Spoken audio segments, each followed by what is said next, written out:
In this video, I'm going to show you what Vanguard found when they studied 5 million retirement accounts, and it's not good news for a lot of people. Coming up next on Holy Schmidt. Holy Schmidt! Vanguard just released its teaser for its 2026 How America Saves report. It is a summary of what's going to be released in a month or two in the big report, but when you read the teaser, it looks like the what's what of good news in the 401k industry and for savers in general. The average 401k balance has reached an all-time high. It's up 13% year over year. But there's some data in there that's not really discussed in detail anyway, which should concern a lot of people. And that's what we're going to talk about next because it could affect you. Now, when you see a headline that says average 401k balances are up 13%, the market's at an all-time high, you think, great, people are winning. That's good news. And if you're someone who's been putting money away for 20, 30, or 40 years, your balances are probably up, particularly if you're diversified. And you should feel good about where you're at. But is there something that you need to pay attention to? Well, the answer is yes. And here's where the data breaks down. For every person who's celebrating, there's someone else who is withdrawing from their funds to cover basic expenses. I'm not talking about cruises.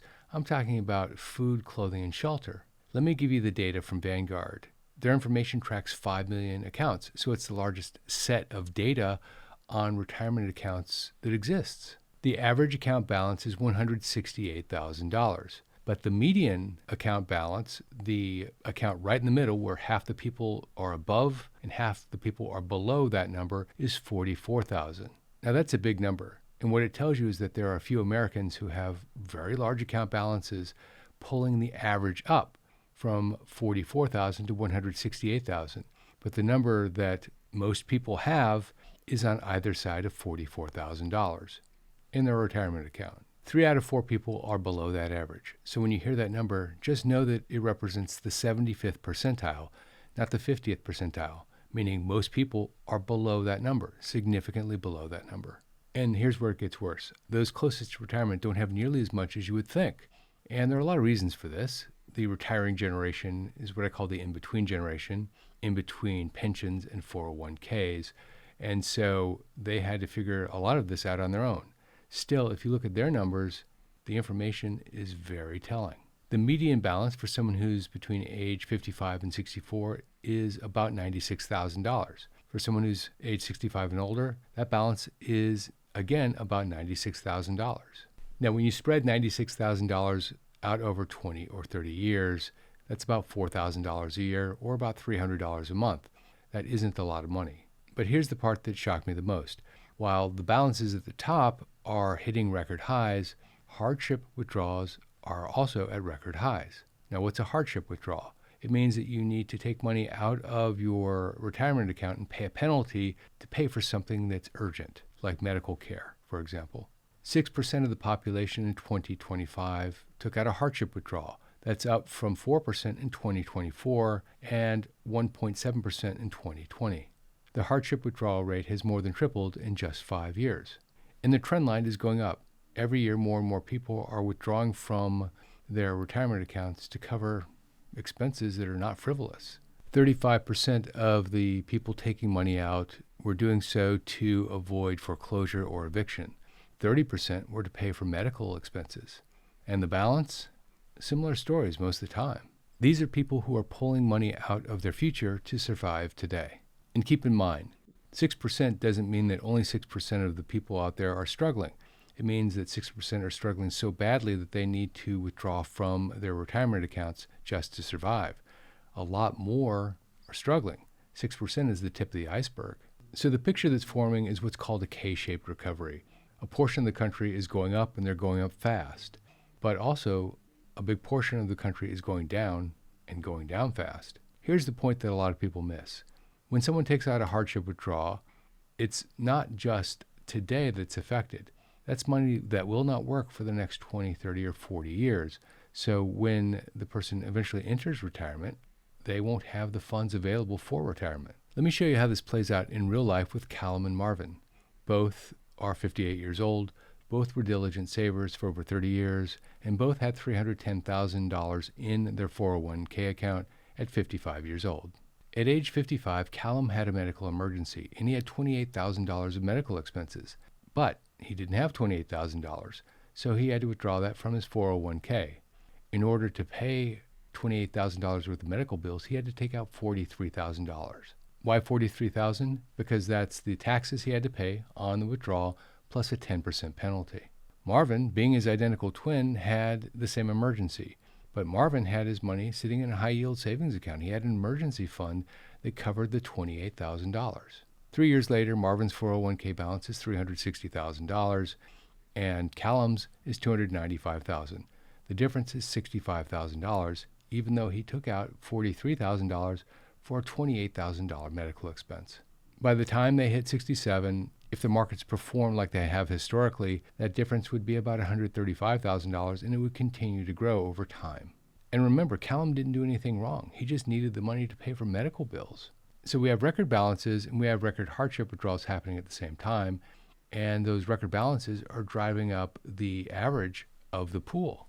And on top of all of this, Vanguard's own projections show that the markets are going to grow at about 4 to 5% per year over the next 10 years. Now, I will say the thing about projections is that they're almost never right. Sometimes they're too high, sometimes they're too low, but a 10-year projection is just that, a projection.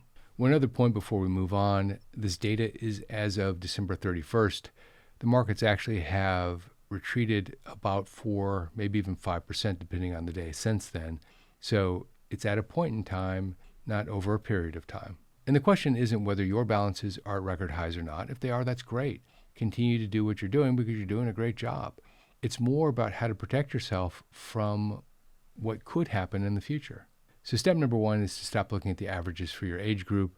That doesn't represent most of the people, and focus in on your number and how that number will support you going into retirement. In other words, how much do you actually have? How much do you actually need? And what's the gap between the two? That's your bogey. That's your target. That's what you want to focus in on. And a back of the envelope way to calculate this, by the way, is to determine how much you're going to need in retirement.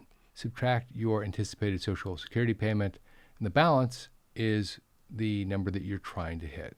For example, if your gap is $23,000 a year, and just using the 4% rule, that means that you need an additional $575,000 when you retire to generate $23,000 a year. If you think you'll have that through additional savings and market performance, you're solid. If not, you need a plan to cover that difference or reduce that difference, depending on your specific situation. Number 2, build your emergency fund before you retire if possible. If you're already in retirement, start building it now, because at some point, you'll probably need it. Vanguard's data showed that 65% of the hardship withdrawals were for emergencies. They weren't for day-to-day spending. They weren't for leisure costs. They were for things that were necessary. In most cases, the people that needed to take out a hardship withdrawal didn't make bad decisions. They were just faced with a bad situation. 6 months worth of expenses in a high-yield savings account is the single best defense that your 401k has. It's not exciting. It doesn't compound like stocks, but it keeps your 401k intact when life happens. Number 3, check your actual savings rate. Vanguard says that the average savings rate is 6.8%. With the employer match, it becomes 11.5%. But there's a lot of headroom there to save more. If you're not at least hitting your employer match, then you're leaving money behind. The typical employer match is 4 to 5% of someone's pay, and that's a 100% return on your contribution. If you're over 50, don't forget that you can put in a catch-up contribution. That's $8,000 on top of the $24,500 that you're allowed to contribute currently. If you're age 60 to 63, there's also a new super contribution. That's $11,250. Number 4, know where your money is invested. Vanguard says that 61% of plan participants are invested in target date funds. This is great because the funds rebalance as you get closer and closer to retirement age. But that also means that 39% of the people are not in target date funds and they're making other investment decisions. Know what your investment decisions are because it's really important that you get the balance right. In early years, taking more risk makes a lot of sense. As you get closer and closer to retirement, having a more blended balance in your investments, like a target date fund, also makes a lot of sense. And number 5, model your future. Don't guess. Don't look at the information and say, oh, this might be okay. Actually model it out. This is supremely important. And this is where most people actually go awry. they don't model. And that's because modeling is difficult if you're doing it on a spreadsheet. And by the way, gang, on this channel, we only have 3 affiliates. One is Bolden Personal Financial Planning Software. It's the personal financial planning software that I personally use. Bolden lets you plug in real numbers and see exactly where you stand. You can model Roth conversions, Social Security timing, spending scenarios, the whole picture. And you can try Bolden free for 2 weeks using our affiliate code go.bolden.com/Schmidt. That's their full featured software. You get to try it free for 2 weeks. At the end of the 2-week period, if you decide to keep it, it's $12 a month paid annually.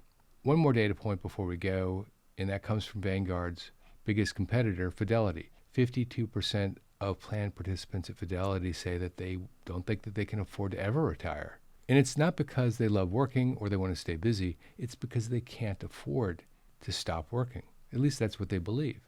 And that is also on the other side of the record high balance headline. So the next time you see a headline that talks about savings at an all-time high, understand that that means the mean, not the median. But the median is the number that matters most to most people. And by the way, I want to get really clear, gang, about this. The people who are at the top are hard savers most of the time. They've done the right thing, put as much as they possibly could away. They're not someone or a group of people that should be demonized in any way. They actually have done the right thing, and they've done it well. But the point to pay attention to here is the 6%, those that are taking out hardship loans to pay basic bills, and understanding how they got there and to make sure that you don't end up in that spot is really important. And the good news is that if you're watching this video right now, you're not without a plan. So work the plan, understand the plan, and reap the rewards of the plan in the future. Gang, if you like this video, make sure you share it with someone else. Use the forward button down below and send it to them so that they have the video. This video can help a lot of people. Also, if you like this video, check out that video. It's one that YouTube thinks that you'll really enjoy. This is Jeff Schmidt, and I will see you in that video right there.